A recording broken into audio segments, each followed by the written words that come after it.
La administración Trump ha vuelto a colocar la inmigración en el centro del debate político, esta vez con una medida tan polémica como inesperada. Ofrecer $2.500 a los niños migrantes no acompañados que acepten regresar voluntariamente a sus países de origen. El anuncio se dio a conocer en medio de una fuerte crisis política y un cierre parcial del gobierno federal, lo que ha incrementado las tensiones y las críticas dentro y fuera del Congreso. La medida, presentada oficialmente por el Departamento de Seguridad Nacional y el Departamento de Salud y Servicios Humanos, busca reducir el número de menores migrantes bajo custodia del gobierno estadounidense y aliviar la presión sobre los centros de detención, que actualmente se encuentran saturados. Según la administración, se trata de un programa voluntario de retorno asistido, pero organizaciones de derechos humanos lo consideran una forma encubierta de deportación forzada, disfrazada de incentivo económico. La propuesta está dirigida principalmente a menores de entre 14 y 17 años, que se encuentran actualmente bajo custodia federal y cuyos casos de asilo o protección humanitaria no han sido resueltos. De acuerdo con documentos internos citados por la prensa estadounidense, la oferta de los $2.500 se haría efectiva solo una vez que el menor haya regresado a su país de origen y se haya verificado su llegada segura. Los menores de nacionalidad mexicana estarían excluidos del programa, ya que su repatriación se maneja bajo otros acuerdos bilaterales.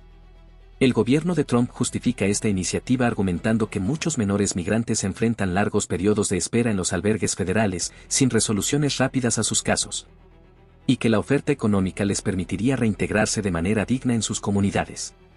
Sin embargo, abogados especializados en inmigración sostienen que la medida vulnera las leyes de protección infantil y las normas internacionales sobre el trato a menores migrantes, ya que estos niños se encuentran bajo la tutela del Estado y, en la mayoría de los casos, no cuentan con la capacidad legal ni con asesoría suficiente para decidir por sí mismos. Varias organizaciones han denunciado que este tipo de incentivos pueden constituir coerción económica, ya que muchos de estos niños provienen de contextos de extrema pobreza, violencia o persecución, y podrían aceptar la oferta sin comprender plenamente las consecuencias de renunciar a sus derechos migratorios. Los grupos defensores de los migrantes han calificado la medida como cruel y manipuladora. Argumentan que los menores no están en condiciones de evaluar si regresar a sus países representa un riesgo para su seguridad, especialmente en lugares como Honduras, Guatemala o El Salvador, donde muchos de ellos huyeron precisamente por amenazas, pandillas o violencia doméstica. Para los activistas, esta iniciativa es un intento más de la administración Trump por reducir las cifras de inmigración a cualquier costo, incluso a expensas de los derechos humanos. El abogado y analista migratorio Michael Clemens, citado por The Guardian, afirmó que ofrecer dinero a un menor en detención para que renuncie a su solicitud de asilo no puede considerarse un acto voluntario. Es una medida de presión que aprovecha su vulnerabilidad. Desde el punto de vista operativo, aún no está claro cómo el gobierno planea implementar y supervisar este programa. Los documentos filtrados indican que los albergues federales recibirán un aviso oficial solicitando que informen a los menores sobre la existencia del incentivo, y que deberán responder en un plazo de 24 horas si aceptan o no participar. En caso de que un niño opte por el retorno voluntario, su salida deberá ser aprobada por un juez de inmigración y coordinada con las autoridades consulares del país de destino. Solo después de que se confirme su llegada, el Departamento de Seguridad Nacional liberaría el pago de $2.500 a través de un depósito gestionado por una organización asociada. Diversos expertos advierten que el programa podría enfrentarse a demandas judiciales. En años anteriores, los tribunales federales bloquearon medidas similares que intentaban acelerar deportaciones de menores sin garantizar sus derechos procesales. La Ley de Reautorización de Protección de Víctimas de Tráfico Humano establece que los niños migrantes deben recibir una evaluación individual de su caso y acceso a asistencia legal antes de cualquier decisión definitiva sobre su futuro. En este sentido, el plan de Trump podría contravenir la legislación vigente si se interpreta como una forma de eludir esos procedimientos. Mientras tanto, desde la Casa Blanca, funcionarios de la administración han defendido la propuesta como un acto de humanidad y pragmatismo. Según declaraciones filtradas a la prensa, sostienen que muchos menores expresan el deseo de volver con sus familias, pero carecen de los medios económicos para hacerlo. Sin embargo, críticos del Congreso, incluyendo algunos legisladores republicanos moderados, consideran que la medida no tiene base presupuestaria sólida y podría agravar el ya complicado escenario fiscal del país. El anuncio llega, además, en un momento especialmente delicado. El gobierno federal se encuentra parcialmente cerrado debido a la falta de acuerdo entre republicanos y demócratas sobre el presupuesto nacional. Este cierre ha paralizado agencias clave, dejando a miles de empleados sin salario y afectando programas sociales, de salud y migración. La coincidencia entre el cierre del gobierno y el anuncio del pago a menores migrantes ha levantado sospechas sobre las verdaderas motivaciones de la medida. Algunos analistas políticos sostienen que el presidente Trump busca redirigir la atención pública hacia su agenda migratoria y presentarse como un líder activo frente a la crisis, mientras el Congreso permanece estancado. En ese sentido, la propuesta podría tener un fuerte componente político, más orientado a reforzar su base electoral que a resolver de fondo los problemas del sistema migratorio. A nivel internacional, la noticia también ha generado reacciones encontradas.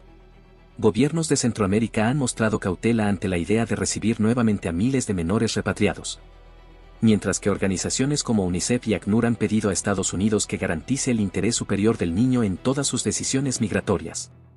En suma, esta iniciativa representa uno de los movimientos más controvertidos de la actual administración, un intento de reducir costos y cifras migratorias, pero que podría tener consecuencias éticas, legales y diplomáticas significativas. En un país dividido, con un Congreso paralizado y un gobierno parcialmente cerrado, la medida no solo refleja la dureza de la política migratoria estadounidense, sino también la profundidad de una crisis política que sigue sin encontrar solución.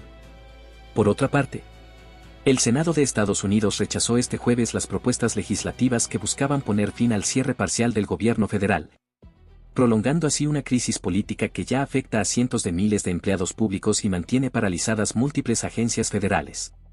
La votación, que requería mayoría calificada para aprobar una resolución temporal de financiamiento, no logró reunir los apoyos suficientes debido a las profundas divisiones entre republicanos y demócratas sobre las prioridades presupuestarias. La medida buscaba extender los fondos del gobierno por varias semanas mientras continuaban las negociaciones sobre el presupuesto anual. Pero la oposición republicana bloqueó la propuesta argumentando que no contenía los recortes de gasto exigidos por la administración Trump ni incluía recursos para reforzar la seguridad fronteriza. Mientras tanto, la Cámara de Representantes, controlada por el Partido Republicano, anunció que extenderá su receso hasta el próximo 13 de octubre, lo que significa que no se prevé ninguna votación inmediata para resolver la crisis. Esta decisión ha generado fuertes críticas por parte de legisladores demócratas, quienes acusan a los republicanos de abandonar sus responsabilidades en medio de un cierre que ya afecta directamente a millones de ciudadanos. La presidenta del Senado, la demócrata Patty Murray, calificó la situación como una falta de liderazgo y empatía. Mientras que la bancada republicana insistió en que la prioridad debe ser un presupuesto responsable que ponga fin al despilfarro federal. El cierre del gobierno, que comenzó a inicios de octubre, ha dejado sin salario a más de 800,000 empleados federales, muchos de los cuales trabajan en sectores considerados no esenciales. Agencias como el Servicio Nacional de Parques, la Administración de Alimentos y Medicamentos, FDA, y el Departamento de Educación han reducido sus operaciones, mientras que los servicios de emergencia, defensa y control aéreo continúan funcionando parcialmente. Economistas advierten que si el cierre se prolonga más allá de 2 semanas, podría tener consecuencias negativas en la economía nacional, afectando la confianza de los mercados y retrasando inversiones. En el Capitolio, el ambiente es de tensión y estancamiento.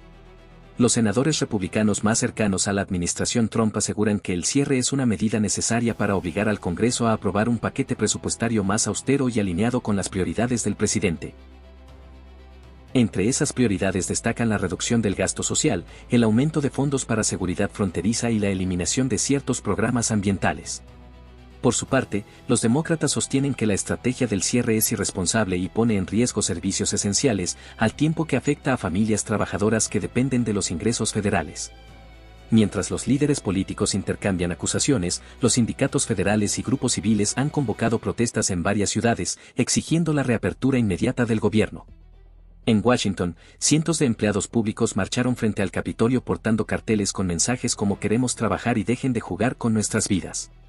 Analistas políticos advierten que el costo político de esta crisis podría ser alto para ambos partidos si no logran un acuerdo antes del 13 de octubre, cuando el Congreso retome sus sesiones. Hasta entonces, el país seguirá sumido en una parálisis institucional que refleja la profunda división política que atraviesa Estados Unidos.